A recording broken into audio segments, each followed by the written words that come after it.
So we have them in the house. We've got the new iPad Pros and the new iPad Air. So let's quickly check them out. Also, we have the Pencil Pro.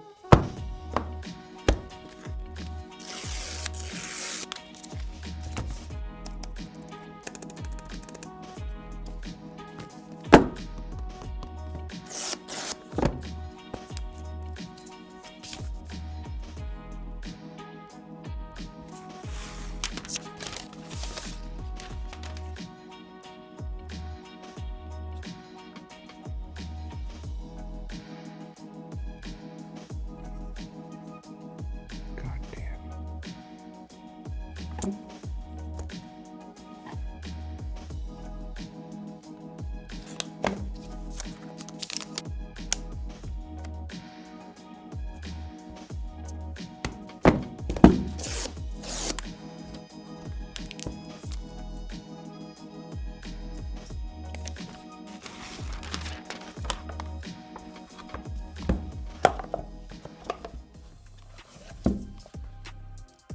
So let's start off with the iPad Air. The iPad Air is already a pretty slim and sleek looking device. We have it in the purple color, and of course we have it in the new large size. This is the 13-inch iPad Air, which was not previously available. You can still get it in the 11-inch size. So it starts at about 60,000 rupees and goes all the way up to about 1,50,000 rupees if you get the Wi-Fi plus cellular 1 terabyte version. Also, they now start at 128 gigabyte as the base model, so you no longer have to pick a 64 gigabyte base model. These also are now powered by the Apple M2 chip, and they do support the new Apple Pencil Pro. You can use the Apple Pencil Pro if you do like some of its features. We'll talk about the Apple Pencil Pro in detail when we check out the iPad Pro, but of course you have squeeze, and then you also have barrel roll and hover and those things. We'll not show you right now. We'll discuss it in a minute. But as far as the iPad is concerned, the Air is basically a larger model of the Air which was previously available, and we've checked it out as well. The camera layout is now on the landscape edge, which is over here, and it makes it more useful, especially because if you own a case like this is their new Smart Folio case,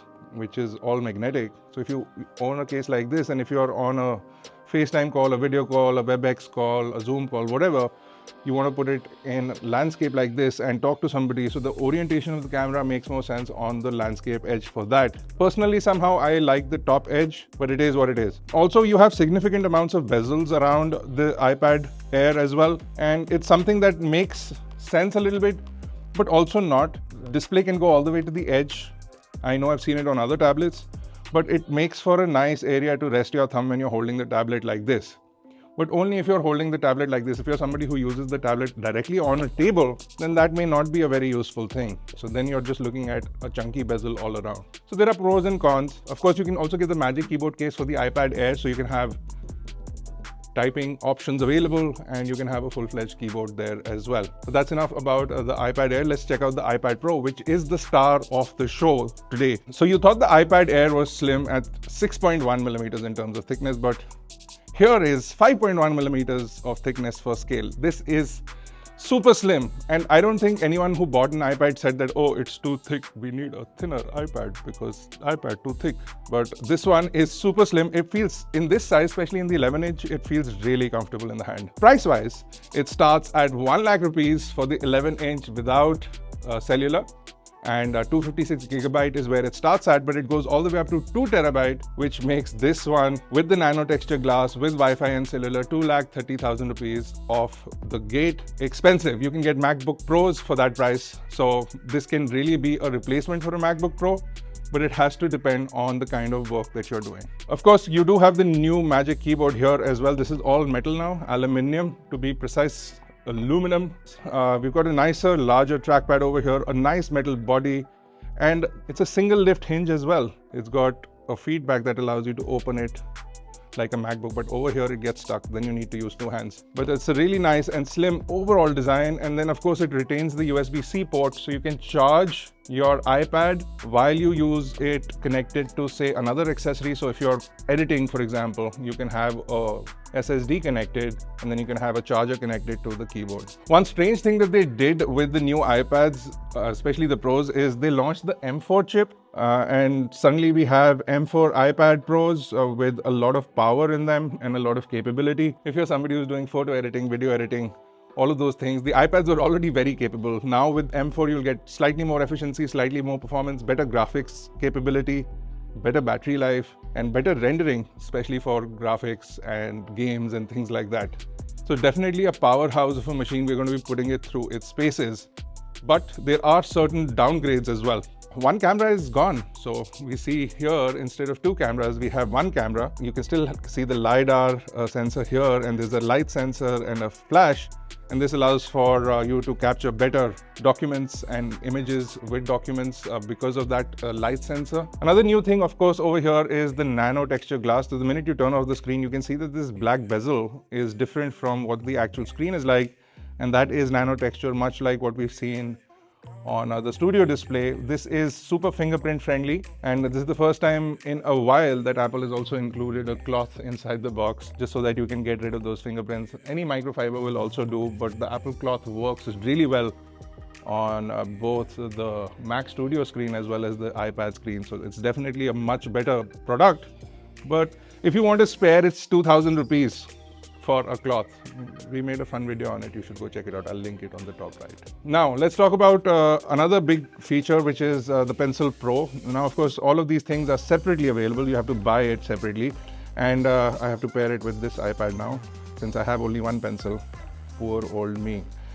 Now, you can see that I've been playing around with it. So let's create a new document over here. And you can see that when I come over here, you can see that of course, I get hover. It was available previously. Now, if I squeeze on this, I get this contextual menu, and from here I can choose some tools. So let's say I want a highlighter and I want to choose the red color, and then I can do that, and then I can choose the brush size also. If I want a smaller brush, a thicker brush, I can do all of that. If I hover over it, you can see that it creates a preview of where I'm going to be placing the pen, but you can also see a slight shadow, which it creates directly on the canvas, which helps in a more precise location. And then of course you have this barrel roll thing, which I'm assuming will be great for artists and designers. As you can see with my skill, I am no artist, sir, and I am no designer, madam. So that is my rendering of what the future looks like. But another thing is that these shadows look great, and if you go to different tools, so let's say I click a fountain pen and I bring it here, you can see that it creates a shadow of a fountain pen, which looks absolutely insane. It looks like you have a shadow which is forming naturally, and it changes angle based on where the lighting is. And if I turn the iPad around, for example, it'll change the location of the shadow. You can see it's gone to the left of the screen now it's gone to the right of the screen. So depending on how you're holding the pencil, it also changes the location of the shadow, and then it allows you to place a better point. And then of course this also rotates. So if I'm going this way, I'm getting a different stroke, but if I'm going this way and I rotate it, I can get a different stroke. It's actually quite cool. I'm assuming it's going to be great for artists. This is my rendition of 2024 Bharat Nagpal, A Space Odyssey. So this display is what Apple calls a tandem OLED display with Ultra Retina XDR resolution, which is a really high resolution display, but it has 120 Hz of refresh rate, and it goes down up to 10 Hz depending on what your usage is. And what they've done is created a tandem OLED panel to increase the peak brightness. So you can get up to 1600 nits of peak brightness on this, and really high sustained brightness as well, thanks to a layering of multiple OLED panels. So right now it's crazy bright already, and it's at 50% brightness, so you can go really high. And this almost compares to like an iPhone in terms of brightness, if you see over here. So that was a quick look at the new iPad Pro and the new iPad Air. I really like the new Magic Keyboard. I really like the pencil. I'm not too sure if I want such a slim iPad Pro, especially because anyone who's going to be using this, I'm clumsy. I may drop this. Will it survive? I don't know. I'm not going to drop it though, but I may. So what are your thoughts? Let us know. And what do you want us to test on these? Leave your comments below. And I will see you guys in the next one.